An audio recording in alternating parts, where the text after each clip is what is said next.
হয় হয় ঋতুমণি আজি 10টা দিন উকলি গ'ল আজি 11 নম্বৰ দিন 11 নম্বৰ দিনতো ইয়াত যি নিৰ্গমন গেছৰ অবিভক্ত ৰিকটোৰ পৰা অহৰ্নিশে নিৰ্গত হৈ আছে গেছ আৰু যাৰ ফলত শংকিত হৈছে ইয়াৰ গাঁওবাসীৰ লগতে ইয়াত এতিয়া বিভিন্ন ৰোগৰ সৃষ্টি হৈছে আৰু দেখিবলৈ পাইছে বিভিন্নজনৰ ইয়াত তেওঁলোকৰ ৰোগ নিৰাময়ৰ বাবে প্ৰচেষ্টা গ্ৰহণ কৰিছে যদিও ৰোগ কিন্তু নিৰাময় হোৱা নাই ইয়াৰো আৰু সমান্তৰালভাৱে গেছো নিৰ্গত হৈ থকাৰ লগতে যি বিশেষজ্ঞৰ দল আহিছিল বাহিৰৰ পৰা সেই বিশেষজ্ঞৰ দলে কিন্তু আজিলৈকে কোনো তাৰ ব্যৱস্থা গ্ৰহণ কৰিব নোৱাৰিলে এতিয়া দেখিবলৈ পোৱা গৈছে শেহতীয়াকৈ আমেৰিকাৰ পৰা অহা 3জনীয়া যি দল আছিলে সেই দল তেখেতলোকৰ বিশেষজ্ঞৰ দলে এতিয়া তেওঁলোকৰ কাম কালিৰে পৰা প্ৰাৰম্ভিকভাৱে তেওঁলোকে আৰম্ভ কৰিছে কিন্তু প্ৰাথমিক পৰ্যায়ৰ কামহে তেওঁলোকে এই মুহূৰ্তত আৰম্ভ কৰা পৰিলক্ষিত হৈছে মই মোৰ সহযোগীক মই ইয়াৰ মুস্তাকক দেখুৱাবলৈ ইয়াৰ পৰিৱেশ অনুৰোধ জনাইছোঁ ইয়াৰ আমি কিছু আগলৈ গ'লে সেই ৰিকটো অবিভক্ত ৰিকটো আমি দেখিবলৈ পাম আজি পুৱাৰে পৰা বিশেষভাৱে যিকেইজন বিশেষজ্ঞ আহিছে আমেৰিকাৰ পৰা তেখেতলোকে তাৰ কাম তেওঁলোকে কৰা পৰিলক্ষিত হৈছে যিহেতু নিজেই হাতে কামে লাগিছে আৰু ইয়াত থকা যিসমূহ যন্ত্ৰপাতি আছিল সেই যন্ত্ৰপাতি ইয়াৰ পৰা আঁতৰাই দিছে আৰু যিসমূহ যন্ত্ৰপাতি সেই সকলো তেওঁলোকে তাৰ পৰা আঁতৰাই তাৰ কাষতে ফিল্ড নিৰ্মাণ কৰিছে ফিল্ড নিৰ্মাণ কৰাৰ পাছতে তাত যিসমূহ তেওঁলোকে পাইপ তাত ফিটিং কৰিছে আৰু তাৰ পাছতে সেই পাইপসমূহৰ জৰিয়তে তেওঁলোকে পানীৰ ব্যৱস্থা গ্ৰহণ কৰা পৰিলক্ষিত হৈছে আৰু অন্যতে মই কিছু সময় পূৰ্বে সংগোপনে তাত উপস্থিত হৈ তেওঁলোকৰ কিছু কাম দেখা পালোঁ আৰু তেওঁলোকে নিজেই হাতে কামেৰে আজি পুৱাৰ পৰা লগা পৰিলক্ষিত হৈছে আৰু এটা কথা উল্লেখ কৰিব লাগিব অহৰ্নিশে প্ৰায় 15টাকৈ মেচিনে পানী মাৰি আছে যিহেতু তালৈ পানী দি আছে পানী নিদিয়া হ'লে হয়তো ইমান দিনে ইয়াত অগ্নি সংযোগ হ'লহেঁতেন বা বৃহৎ কাণ্ডৰ সংঘটিত হ'লহেঁতেন এতিয়া মোৰ সহযোগীক মই কৈছোঁ যে ইয়াৰ পৰিৱেশ প্ৰতিদিন টাইম মোৰ দৰ্শকক দেখুৱাবলৈ অনুৰোধ জনাইছোঁ ইয়াত দিখৌ নদীখনৰ পাৰতে এনেধৰণে সংঘটিত হৈছে এই ঘটনা আৰু দিখৌ নদীখন নথকা হ'লে ইয়াত অগ্নিকাণ্ড সংঘটিত হোৱাৰ প্ৰকট হৈ পৰিছিল কিন্তু ইয়াৰ পৰা অহৰ্নিশে পানী তেওঁলোকে তালৈ মাৰি থকাৰ বাবেই এনেধৰণে ৰক্ষা পৰিছে বৃহৎ অগ্নিকাণ্ডৰ পৰা আৰু দেখিবলৈ পোৱা গৈছে যিকেইজন বিশেষজ্ঞৰ দল আহিছে তেখেতলোকে পূৰ্বতে অহা বিশেষজ্ঞৰ দলসমূহ সকলো ফেলাৰ হোৱাৰ পাছত এতিয়া ইয়াত তেওঁলোকে এতিয়া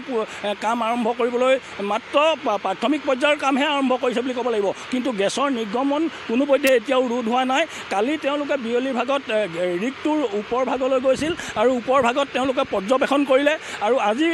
পুৱাও তেওঁলোকে পৰ্যবেক্ষণ কৰি আছিল আৰু এতিয়া বৰ্তমান সময়ত তেওঁলোকে হাতে কামে লাগিছে আৰু ONGCয়ে তেওঁলোকক যাৱতীয় বস্তু তেওঁলোকে বিচৰা মতে যোগান ধৰাৰ পাছতে তেওঁলোকে ইয়াৰ কাম পূৰ্ণগতিত হাতত দিব আৰু এতিয়া মই তাত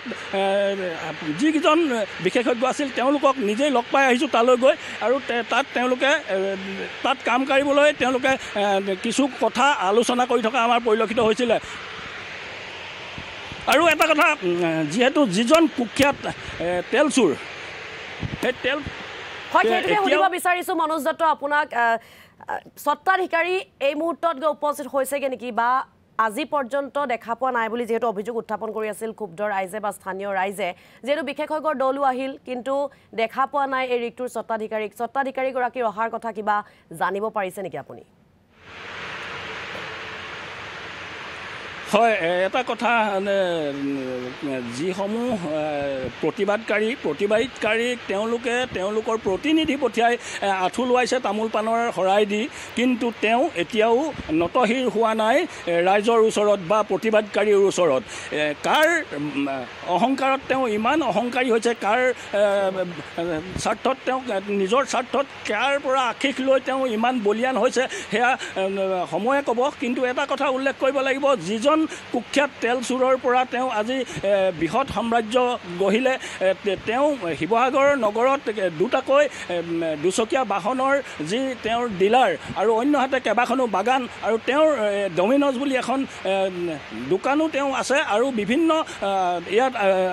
বিল্ডিঙো তেওঁৰ এই শিৱসাগৰৰ মাজমজিয়াত আছে কিন্তু তেওঁ ইমান বলিয়ান হৈ ইমান টকা পাহাৰ গঢ়ি তেওঁ কাৰ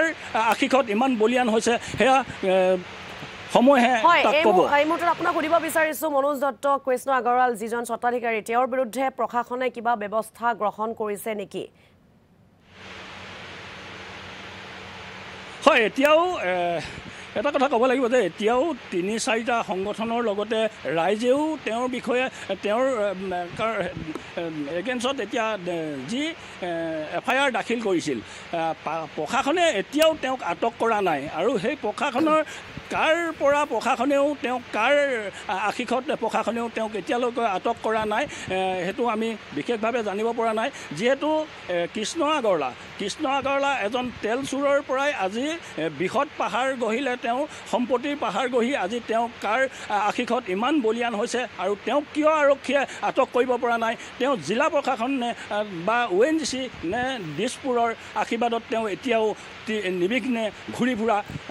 ফুৰিছে পৰৱৰ্তী সময়তো আহিম মনোজ দত্ত আপুনি আমাৰ সৈতে থাকিব এই মুহূৰ্তত আপোনাক ধন্যবাদ জ্ঞাপন কৰিছোঁ আচলতে কাৰ ক্ষমতাৰ বলিয়ান হৈ নিজৰ খেয়াল খুচিমতে কৃষ্ণ আগৰৱালাই কাম কৰি আছে তাকো লৈ প্ৰশ্ন উত্থাপন হৈছে প্ৰশাসনেও কোনো ধৰণৰ গুৰুত্ব আৰোপ কৰা নাই বিষয়টো সন্দৰ্ভত কোনো ধৰণৰ ব্যৱস্থা গ্ৰহণ কৰা নাই স্বত্বাধিকাৰীগৰাকীৰ বিৰুদ্ধে প্ৰশাসনে এতিয়া কৃষ্ণ আগৰৱালাৰ ওচৰত নতশিৰ হৈছে নেকি সেই প্ৰশ্ন এতিয়া উত্থাপন কৰা দেখিবলৈ পোৱা গৈছে যথেষ্ট ক্ষুব্ধ হৈ পৰিছে স্থানীয় ৰাইজে যিহেতু বিভিন্ন সময়ত এতিয়া অভিযোগ উত্থাপন কৰি আহিছে কৃষ্ণ আগৰৱালাৰ বিৰুদ্ধে বা ONGC কৰ্তৃপক্ষৰ বিৰুদ্ধে কিয়নো এই যি অবৰ্ণীয় পৰিস্থিতি সেই পৰিস্থিতি হাম কটা নাই পৰিস্থিতিৰ সৈতে মোকাবিলা কৰাত ব্যৰ্থ হৈছে আৰু তাৰ প্ৰতি লক্ষ্য ৰাখি আমেৰিকাৰ পৰাও আহিছে বিশেষজ্ঞৰ দলে এতিয়া কাম কাজ চলাই নিছে পৰিস্থিতিৰ সৈতে মোকাবিলা কৰি গৈছে পৰৱৰ্তী সময়ছোৱাত জানিব পৰা যাব আৰু এয়া আমি আপোনালোকক এক্সক্লুচিভ দৃশ্য দেখুৱাইছোঁ ভটিয়াপাৰৰ যি ঘটনাস্থলী সেই ঘটনাস্থলীৰ পৰা এনেদৰে এতিয়া বিশেষজ্ঞৰ দলে কাম কাজ চলাই যোৱা দেখিবলৈ পোৱা গৈছে আপোনালোকে আচলতে দৃশ্যসমূহ দেখিলেই অনুমান কৰিব পাৰিব যিহেতু অবিৰতভাৱে ভূগৰ্ভৰ পৰা গেছ নিৰ্গমন হৈ আছে আৰু গেছ নিৰ্গমন প্ৰতিৰোধ কৰাত এতিয়া ONGC কৰ্তৃপক্ষ ব্যৰ্থ হৈছে যাৰ বাবে বাহিৰৰ পৰা বা বিদেশৰ পৰা বিশেষজ্ঞৰ দল আহি উপস্থিত হৈছে যিহেতু মুখ্যমন্ত্ৰী ডক্টৰ হিমন্ত বিশ্ব শৰ্মাই যেতিয়া ঘটনাস্থলী পৰিদৰ্শন কৰিছিল আৰু ঘটনা পৰিদৰ্শন কৰি এটা সিদ্ধান্তৰ কথা উল্লেখ কৰিছিল যে বাহিৰৰ পৰা বিশেষজ্ঞৰ দল অনা হ'ব তাৰ প্ৰতি লক্ষ্য ৰাখি অৱশেষত বিশেষজ্ঞৰ দল আহিল এতিয়া ঘটনাস্থলীত কাম কাজ চলাই গৈছে কিমান দূৰলৈকে আগবাঢ়িছে সেয়া কিন্তু বৰ্তমানেও ক'ব পৰা হোৱা নাই 5টা বা 6টা দিন লাগি যাব বুলি ইতিমধ্যে ONGC কৰ্তৃপক্ষৰ ফালৰ পৰাও জনোৱা হৈছে বা বিশেষজ্ঞৰ দলে জনাইছে গতিকে এয়া আমি আপোনালোকক পোনপটীয়াকৈ সেই দৃশ্য দেখুৱাইছোঁ এক অবৰ্ণীয় পৰিস্থিতিৰ সৃষ্টি হৈছে আৰু ইফালে কৃষ্ণ আগৰৱালাৰ যিজন স্বত্বাধিকাৰীৰ কথা উল্লেখ কৰিছে তেওঁ কিন্তু এই পৰ্যন্তলৈকে ঘটনাস্থলীত উপস্থিত হোৱা নাই পৰিস্থিতিৰ বুজ নোলোৱাত দিয়াত যথেষ্ট ক্ষোভ প্ৰকাশ কৰিছে স্থানীয় ৰাইজে আমি পৰৱৰ্তী সময়ছোৱাত আপোনালোকক ভটিয়াপাৰৰ ঘটনাস্থলীৰ পৰা কিছু পৰিৱেশ দেখুৱাই যোৱাৰ চেষ্টা কৰিম